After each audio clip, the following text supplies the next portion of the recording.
And the Chief of Police of the Metropolitan Police Department of Washington, D.C., Cathy Lanier, is joining us right now. Chief, thanks very much for coming in. I know how busy you've been. This has been an awful, awful week in the nation's capital. Lots of unanswered questions. I know many of them you still can't answer. But can you tell us whether or not U.S. Capitol Police, not your department, but Capitol Hill Police, were told to step down when the shooting started Monday morning and go back to Capitol Hill? Are those reports accurate?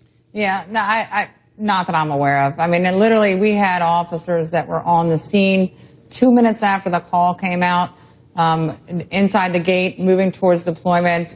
We had more than enough teams and resources. We didn't turn anybody away. Nobody was turned away by their own agency that I'm aware of, but I don't think you could have had a faster response. And military folks, DOD police and NCIS, both were also on the scene and in the building in a matter of minutes. So I think the response was as quick as it could be.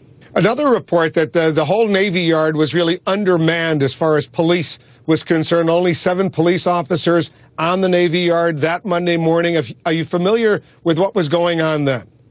I do know that the first engagement with the shooter was the Naval District of Washington, their military police. Those officers and the guard, their contract guard with them, were the first ones to engage the shooter. So I don't know what their total number of personnel was, but I spoke with the chief personally when he came out of the building, and he himself was engaged as some of the first officers to engage the suspect. I know it's early in the investigation, early in the process, but have you already made some changes in Washington, D.C. in the aftermath of what happened at the Navy Yard? You know, we started doing a real deep examination of everything the first morning after the event, because every time there's an incident like this, there's always something that's different. And obviously my #1 priority is our tactical plan still sufficient? Do we need to make any changes? Is there new things that we learned from this incident that would change our planning, our training, equipment that we use? And we finished just about an hour ago the 4th of several meetings with our partners to kind of do that deep dive. I'm sure we will add some things to our training and some things to our plans based on what we learned here.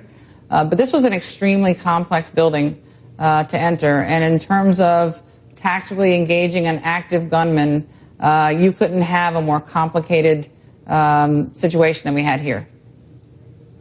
Scott Williams, one of your officers who was shot by this gunman, first of all, how is he doing? And was he the one who actually shot and killed Alexis?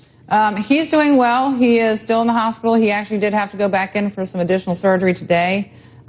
He did yesterday, was able to get up and stand with the help of with a walker. So I do think he's going to be okay and recover fully. But he's still having some pretty serious complications. But he's in great spirits, and he's a really tough cop. So he's going to be fine. He is not. We don't have all the forensics back yet, but he is not the one that engaged in the ultimate gunfight with the suspect. Finally, Chief, any word on the motive, any kind of motive that we know that Alexis may have had? I'll reserve judgment on that until all of the work of the FBI is done. They have a phenomenal team. I've been briefed repeatedly on every step of this investigation. My investigators working alongside their teams. But I'll reserve judgment on that until all the work is done, and there's still a lot more to do. Cathy Lanier is the Chief of Police of the Washington, D.C. Metropolitan Police Department. Chief, thanks very much. Thanks for all the good work that you do. We really appreciate it. Thanks, Wolf.